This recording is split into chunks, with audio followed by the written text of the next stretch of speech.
अस्सलाम वालेकुम, मैं हूँ वनीज़ा और आप देख रहे हैं kitchen with Vaneeza YouTube channel. आज हम बनाएंगे बहुत ही मज़ेदार और झटपट से बनने वाले साबूदाने के सींग कबाब। तो जल्दी से देखते हैं साबूदाना के सींग कबाब बनाने के लिए हमें किन किन चीज़ों की ज़रूरत है। तो सबसे पहले हम 1.5 कप साबूदाना लेंगे। इसे 2 से 3 दफ़ा पानी से अच्छी तरह वॉश करने के बाद 2 से 3 घंटे के लिए भिगो कर रख दें। 10 से 11 अदद मीडियम साइज के बॉईल हुए हुए आलू लेंगे। 1 टेबलस्पून अदरक लहसुन का पेस्ट, 1.5 टेबलस्पून हरी मिर्चों का पेस्ट लेंगे। 1 टीस्पून नमक,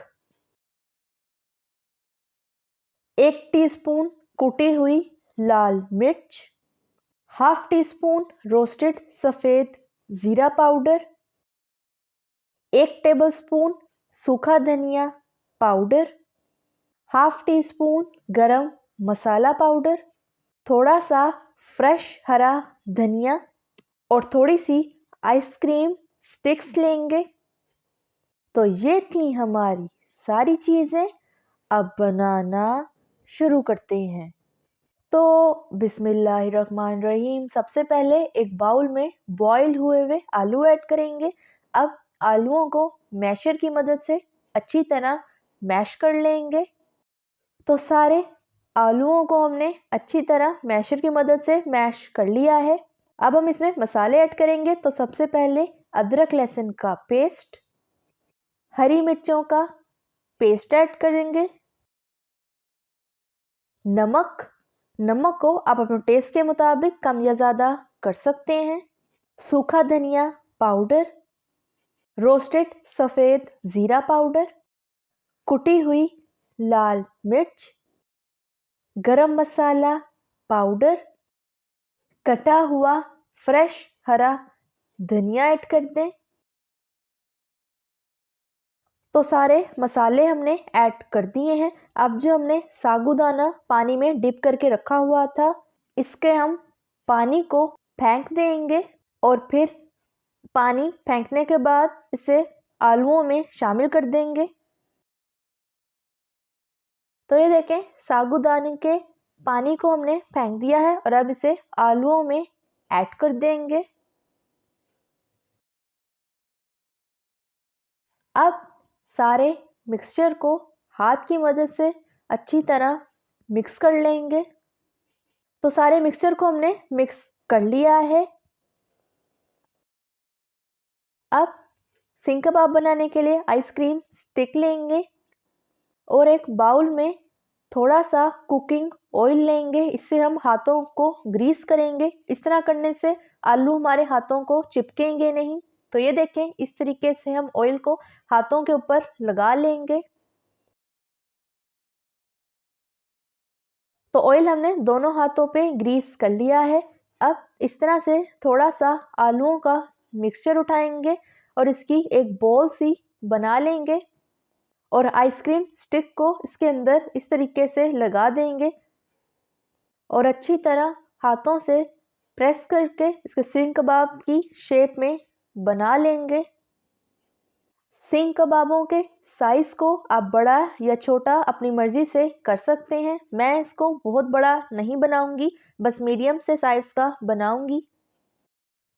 तो ये देखें, इस तरीके से हम हाथ से हल्का हल्का दबा कर सींग कबाब को तैयार कर लेंगे। तो सींग कबाब हमारा तैयार हो गया है। अब इसे प्लेट में रख लेंगे।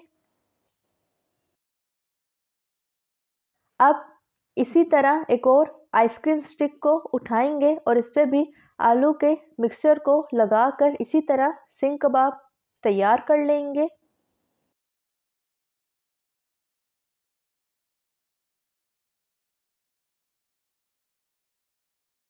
तो एक और सींग कबाब हमने तैयार कर लिया है। अब इसी तरीके से हम सारे सींग कबाब को बनाते जाएंगे और प्लेट में रखते जाएंगे।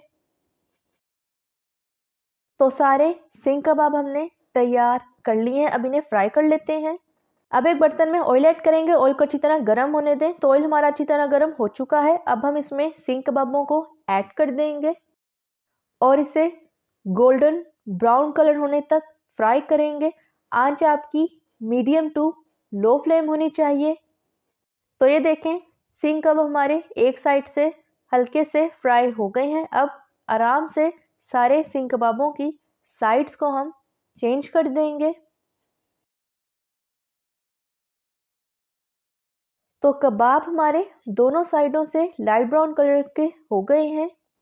अब कबाबों को इस तरीके से उठाते जाएंगे और इसका ऑयल निकाल के इन्हें डिश आउट कर लेंगे। अब बाकी कबाबों को भी गोल्डन ब्राउन होने तक फ्राई करेंगे। आंच आप मीडियम टू लो फ्लेम रखें। तो तैयार है हमारे ज़बरदस्त से मज़ेदार से झटपट से बनने वाले साबूदाने के सींग कबाब। अब साबूदाने के सींग कबाबों को खाकर चेक कर लेते हैं किस तरह के तैयार हुए हैं। अब खाकर देख लेते हैं। तो खाने में भी बहुत ही मज़ेदार तैयार हुए। आप इस रेसिपी को ज़रूर ट्राई कीजिएगा।